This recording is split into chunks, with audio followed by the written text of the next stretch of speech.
आज मैं अपने वक्तव्य की शुरुआत करूं, मैं आपसे संवाद करूं उससे पहले मैं ये कहना चाहता हूं कि आज यहाँ पर इस आयोजन को सफल बनाने में जितने भी बड़े बुजुर्गों ने, गांव के अभिभावकों ने, माताओं ने, बहनों ने, नौजवान साथियों ने और उन तमाम लोगों ने, एक एक व्यक्ति ने, एक एक घर ने जो इस कार्यक्रम को सफल बनाने में अपना सहयोग दिया है, अपना समर्पण दिया है और जिस समर्पण भाव से इस कार्यक्रम को सफल बनाया है और इतना भव्य मंदिर का निर्माण कराया है, इसके लिए मैं सबसे पहले सर्वप्रथम आप तमाम लोगों के प्रति शुक्रिया अदा करना चाहता हूं और आप सबको को नमन करता हूं, प्रणाम करता हूं कि आप लोगों ने बहुत बड़ा काम कर दिया।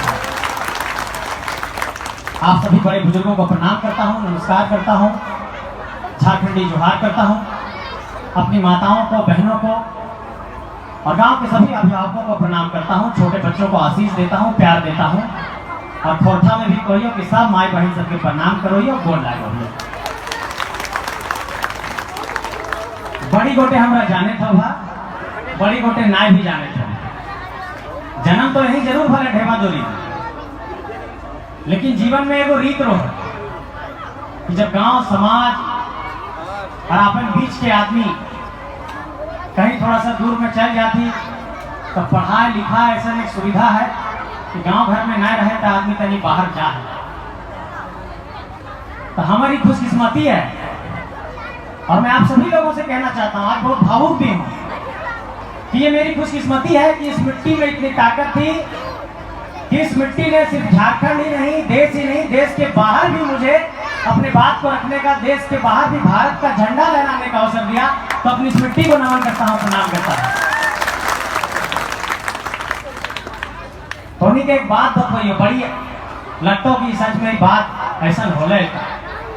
हम भारत से दूसरा देश गए हैं बाहर, 170 देश से आदमी आ रहे थे, ऑस्ट्रेलिया, अमेरिका, अफ्रीका, रूस, फ्रांस और बहुत सारा आदमी है।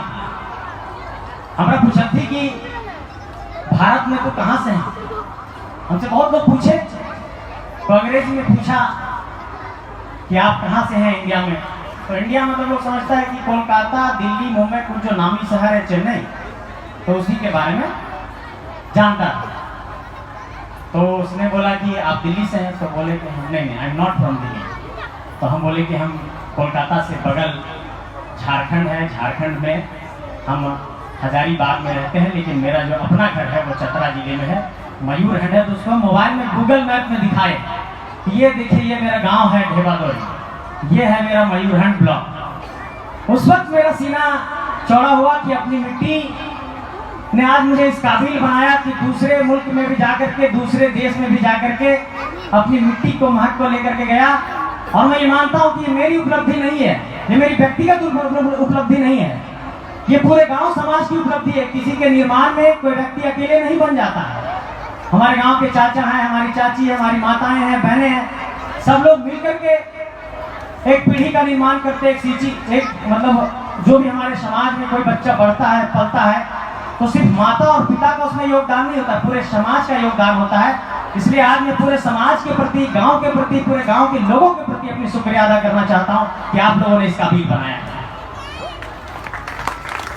और आज मैं ये कहना चाहता हूं आप सबसे कि देखिए ये कितनी बड़ी बात है कि इतना बड़ा भव्य कार्यक्रम, इतना भव्य मंदिर, एक साथ तीन मंदिर का प्राण प्रतिष्ठा हुआ है। 3 मंदिर है ना, सोचिए ये कितनी बड़ी बात है कि एक साथ 3 मंदिर का निर्माण कराना, उसका प्राण प्रतिष्ठा कराना और महीनों से इसके लिए मेहनत करना। मुझे लगता है 6 महीने से आप लोग मेहनत कर रहे हैं, 6 महीना, एक साल 6 महीना से लगातार जो है यज्ञ का कैसे सफलतापूर्वक संचालन होगा, इसके लिए लगातार मेहनत चल रहा है। इससे एक बात सीखने की जरूरत है कि ये जो पूरा मंदिर का निर्माण हुआ, पूरे कार्यक्रम का संचालन हुआ, इतने कलाकार आए, इतने यज्ञ का इतना बड़ा कार्यक्रम हुआ, इसका मतलब कि हम लोग कुछ सोचे आज से 6 महीने, 1 साल पहले, तब आज जमीन पर इतना बड़ा कार्यक्रम उतर पाया।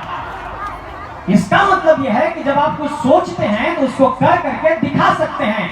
इसलिए अपनी तमाम भाइयों को, माताओं को, बहनों को, बड़े बुजुर्गों को ये कहना चाहता हूं कि मायने ये नहीं रखता है कि आप ढेबादौरी से संबंध रखते हैं कि दिल्ली से संबंध रखते हैं। मायने ये रखता है कि आपकी इच्छा शक्ति कितनी बड़ी है, उसके बाद दुनिया में आप कोई भी काम करके दिखा सकते हैं। आज हमरो बड़ी मोटी तो थी क्या है बाबू, तोहिन आ गला झारखंड में और तू तो बड़का चुनाव लड़ने, हाँ मुखिया के चुनाव लड़ने में आदमी की हालत खराब हो जाए, तो सांसद के चुनाव लड़ने 5-5 को विधानसभा आओ है, तो तू पारो पारफा ये सब इतना बड़ा बड़ा माफिया थी, इतना बड़ा बड़ा कोयला माफिया पास हेलीकॉप्टर 10 को उड़ा के तो ऐसे हवा में चल जाए। हम कहिए नहीं, इस इच्छा शक्ति की ताकत है।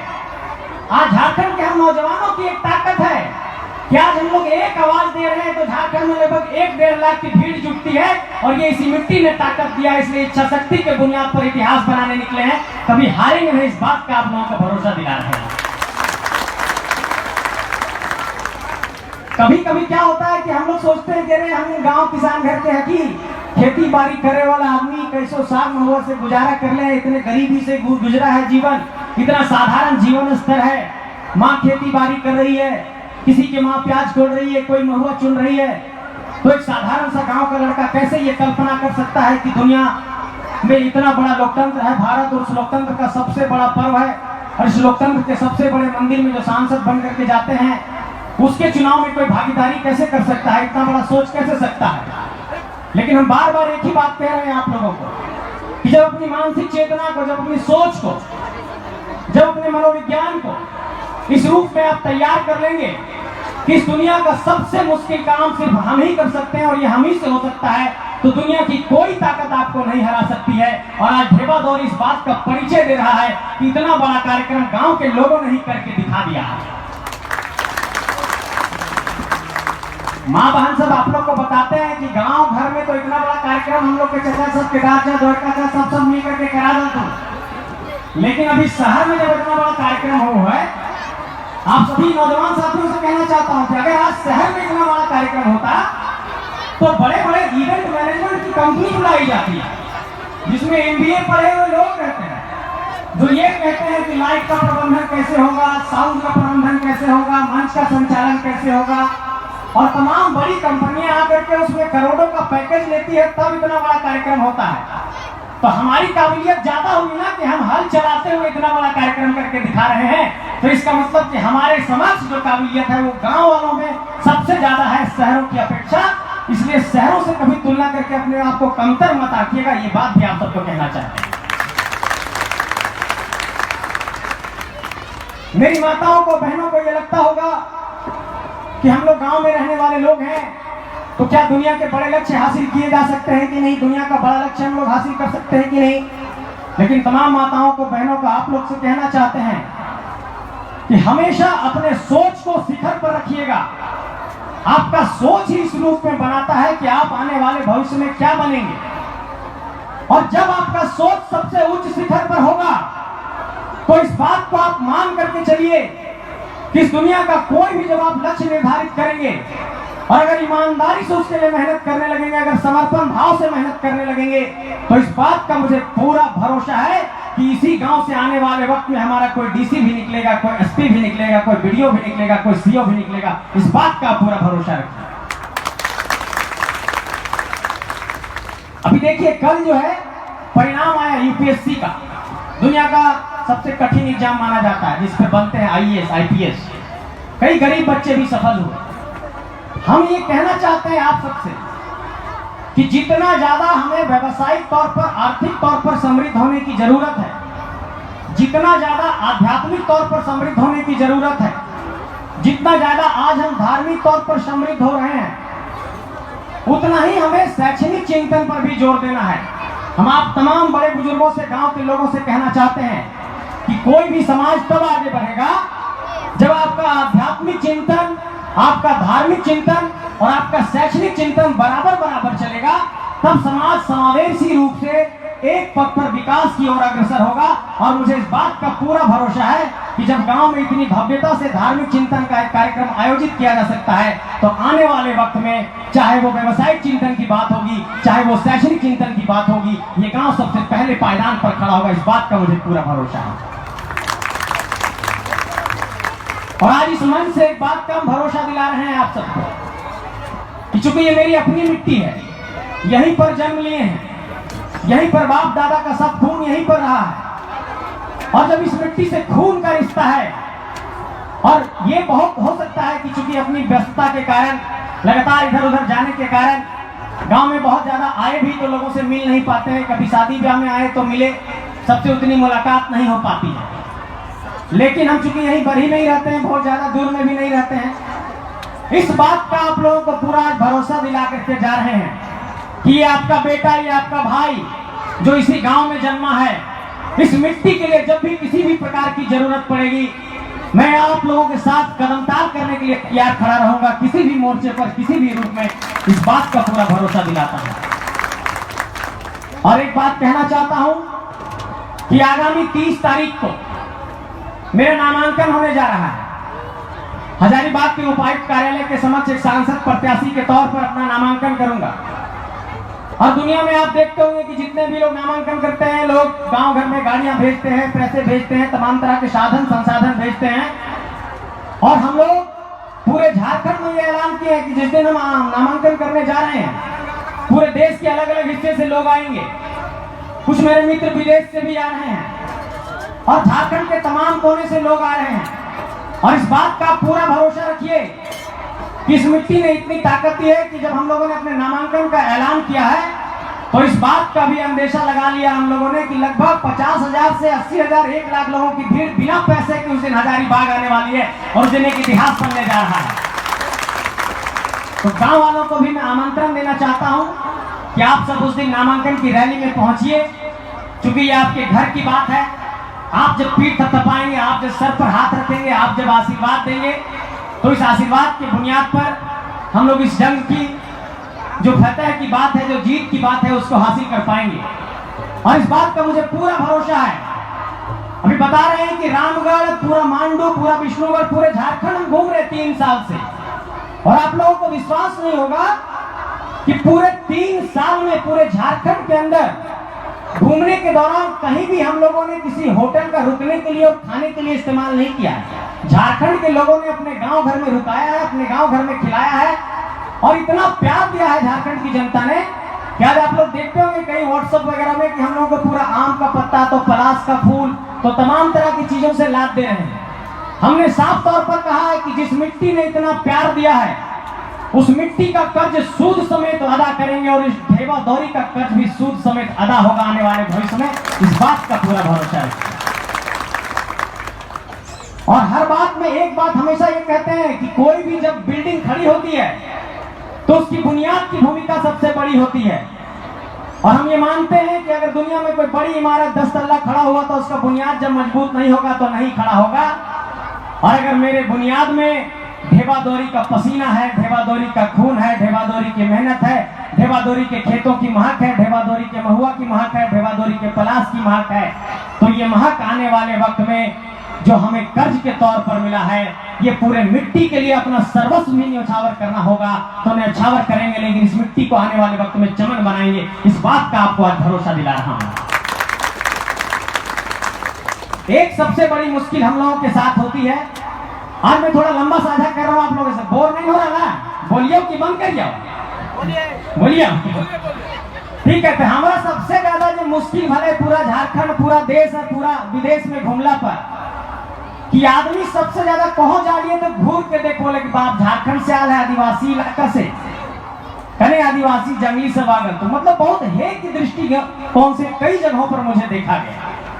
कई लोगों ने आश्चर्य जताया कि ठीक है आप इंडिया से आते हैं, लेकिन दिल्ली से आते हैं, मुंबई से आते हैं तो कोई बात होती है, आप झारखंड से आते हैं। हम गए एक बार सारंडा का जंगल में, झारखंड में वो सारंडा जंगल है, एशिया के सबसे बड़ा जंगल है सखुआ पेड़। सखुआ पेड़ के सबसे ज्यादा जंगल वो है, 700 पहाड़ है, यह चाईबासा में है। वहां पर गलिए पूरा देखलिए कि पूरा आदिवासी के बच्चा सब कुपोषण के शिकार होती, सबके पेट फूलल, खाए सबके कुछ मिले नहीं, खाली भात और कैसो जे अपन मारी उड़ी पियो थी। जंगल में आदिवासी वैसने गुजारा चल रहा है। जब वहां हम गए हमने देखा कि बच्चे बिल्कुल कुपोषण के शिकार हैं। हमने सरकार को लिखा कि ये क्या हो रहा है, हमारे ही देश के एक इलाके में इतने सारे बच्चे कुपोषित हैं, इसको लेकर के कोई पहल क्यों नहीं की जा रही है। हम पूरा दिल्ली में लिखे, मोदी सरकार को लिखे, उसके मंत्रियों को लिखे, पूरा रिपोर्ट दिए लगभग 100 पेज का कि यहाँ पर आप कुछ कार्रवाई करिए। आप विश्वास नहीं करेंगे कि उस पर तुरंत कार्रवाई हुई और तुरंत कई लोगों को वहां पर डिप्यूट किया गया कि आप जो है सो यहाँ पर कुपोषण को हटाने के लिए काम करिए। मेरा कहने का मतलब है कि इस दुनिया में कोई भी अगर बड़ी समस्या है तो उसके लिए आपको पहल करना होगा, आपको उसके लिए प्रयास करना होगा, शासन प्रशासन तक वो बात पहुंचानी होगी, तभी उस समस्या का समाधान होगा। और अगर आप इस दृष्टिकोण में रह जाएंगे कि कोई कहेगा कि हाँ देख लो भाई गांव से निकल है, कते का कर लेता है, बड़ी फुटानी कर ले है, नेता बने निकल है। हमको भी इस तरह की बहुत सारी आलोचनाओं का सामना करना पड़ा कि बाबूजी अति होम्योपैथ के डॉक्टर, माय करो एक खेती और बने गला है नेता। इस तरह की बहुत सारी चीजों का सामना करना पड़ा, लेकिन मुझे इस बात का पूरा विश्वास था कि आने वाले वक्त में अगर हम लोग मेहनत करते रहेंगे, संघर्ष करते रहेंगे तो इस मिथक को जरूर तोड़ेंगे। और आज की तारीख में आपको इस मन से कह रहा हूं कि झारखंड में पिछले 2.5 सालों में जहां भी किसी मजदूर की मौत हुई और हम लोगों तक फोन आया और हम लोग कंपनी से वार्ता करने गए तो उस कंपनी ने मजदूरों को मुआवजा दिया। जहां पर पहले 20,000 देता था वहां पर 25 लाख, 23 लाख, 18 लाख दिया।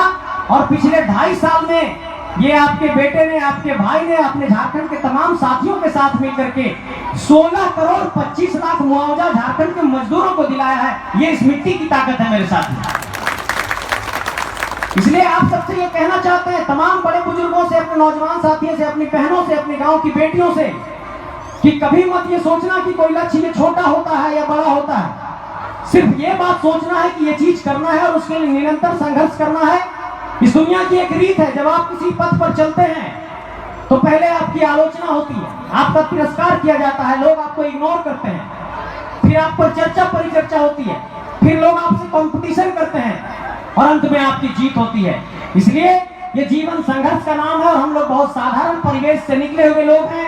हम लोग 2 मिनट में स्टार नहीं बन सकते। संघर्ष एक रास्ता है, सफलता का कोई शॉर्टकट नहीं है, सफलता आसानी से नहीं मिल सकती है। इसलिए सफलता के लिए हमेशा संघर्ष करते रहना होगा और संघर्ष के बुनियाद पर इस दुनिया के सबसे बड़े लक्ष्य को हासिल किया जा सकता है। यही अपनी तमाम माताओं को, बहनों को कहना चाहता हूं। अंत में यही कहना चाहूंगा कि आइए मिलकर के इस पूरे मिट्टी को हम लोग आगे बढ़ाते हैं, गांव समाज में एक ऐसा वातावरण बनाते हैं कि हमेशा प्रेम और भाईचारा बना रहे। क्योंकि आज देखिए 9-10 दिनों से पूरे गांव में एक ऐसा माहौल बना हुआ है कि सब हंस रहे हैं, खिलखिला रहे हैं, माता की आराधना कर रहे हैं, पूजा कर रहे हैं। हर घर में उल्लास का माहौल है, पर्व त्योहार की तरह माहौल है, कितना खुशनुमा माहौल है। कोई किसी से राग नहीं, कोई किसी से द्वेष नहीं, कोई किसी से ईर्ष्या नहीं, सब घुल मिल रहे हैं, प्यार से रह रहे हैं। असली समाज यही है। लेकिन चूंकि हम लोग जब अपने साधारण सामाजिक जीवन में रहते हैं तो छोटी छोटी बातों को लेकर के हम लोग कभी किसी से लड़ जाते हैं, किसी जमीन को लेकर, किसी जायदाद को लेकर के, किसी खेत को हमने ज्यादा जोत लिया, किसी खेत को हमने कम जोत लिया। छोटी छोटी बातों पर समाज में ऐसी बहुत सारी परिघटनाएं होती रहती है जिससे समाज में कहीं ना कहीं वैमनस्यता फैल जाती है। इसलिए आप लोगों से ये कहना चाहते हैं कि इस दुनिया को सबसे ज्यादा खुश रखने का एकमात्र रास्ता है भाईचारा, प्रेम, सद्भाव। और इस भाईचारा, प्रेम, सद्भाव को पिछले 10-15 दिनों में जिस तरीके से इस गांव में आप लोगों ने लागू करके दिखाया है, मैं चाहता हूं और ये मेरी अभिलाषा है, ये मेरी सोच है कि आने वाले वक्त में भी यही प्रेम, यही भाईचारा, यही सद्भाव इस गांव में बनी रहे और माता की कृपा इस गांव पर बनी रहे। ये मेरी सोच है, ये मेरी अभिलाषा है। तो तोहनी ऐसा करवाने गांव घर में ककरों से तुलना न करना, वो आगे हो गए, हम पीछे हो गए। भगवान जब ककरो जन्म दल गए तो सबके अलग अलग गुण है, सबके अलग अलग अवगुण है। कोई आदमी ककरों से एक जैसा ना दिखाए। इतना आदमी थी तो सब आदमी अलग अलग दिखाती ना। इसका मतलब कि सृष्टि ने जब किसी को बनाया तो सबको अलग अलग गुण दिया। और खासकर अपनी माताओं बहनों को कहना चाहता हूं कि इस पूरे सृष्टि की रचना, इस पूरे संसार की रचना आपके बुनियाद पर टिकी हुई है। आप लोगों ने इस दुनिया को इस काबिल बनाया है कि ये दुनिया इतना सोच पाती है। मनोवैज्ञानिक तौर पर सोचने की क्षमता पर महिलाएं जितनी आगे होती हैं, पुरुष उतना आगे नहीं हो पाता। यही कारण है कि आज देखिए देश की पहली जो महिला है, पहला जो नागरिक है, जो राष्ट्रपति जिसको कहते हैं, वो एक आदिवासी महिला है, द्रौपदी मुर्मू। तो जब एक द्रौपदी मुर्मू उड़ीसा से निकल करके आदिवासी महिला राष्ट्रपति बन सकती है तो हमारी तमाम माता बहन भी कुछ हासिल कर सकती है, कुछ भी कर सकते हैं। इस बात का हमेशा भरोसा रखिए। ये बात आपको कहने आई है। अब आप लोग कार्यक्रम का आनंद लीजिए। अब मैं विदा लेता हूं, और भी कई कार्यक्रमों में जाना है, लेकिन कुछ कार्यक्रम यहाँ पर सुन करके जाएंगे। आप सबको प्रणाम करते हैं, नमन करते हैं, और पुनः आप सबको आदरपूर्वक ये कहना चाहते हैं कि आज पूरा ढेबा दौरी में इसो की पंचायत में आप लोगों ने ये साबित करके दिखा दिया है कि हम लोगों के पास जितना बेहतर प्रबंधन कौशल है, जितना बेहतर आर्थिक कौशल है, जितना बेहतर किसी कार्यक्रम को सफलतापूर्वक आयोजित करने का कौशल है, वो कौशल कोई साधारण नहीं है, ये बिल्कुल असाधारण कौशल है। और आप लोगों ने इस पूरे इलाके में एक नया उदाहरण प्रस्तुत किया है। इसके लिए आप सबके प्रति पुनः मैं शुक्रिया अदा करता हूँ। सबको प्रणाम, नमस्कार, जोहार। फिर मिलेंगे, फिर आएंगे, और आएंगे किसी दिन तो केकरो घर जेबो भी, खाइबो भी। सबके प्रति बहुत बहुत आभार।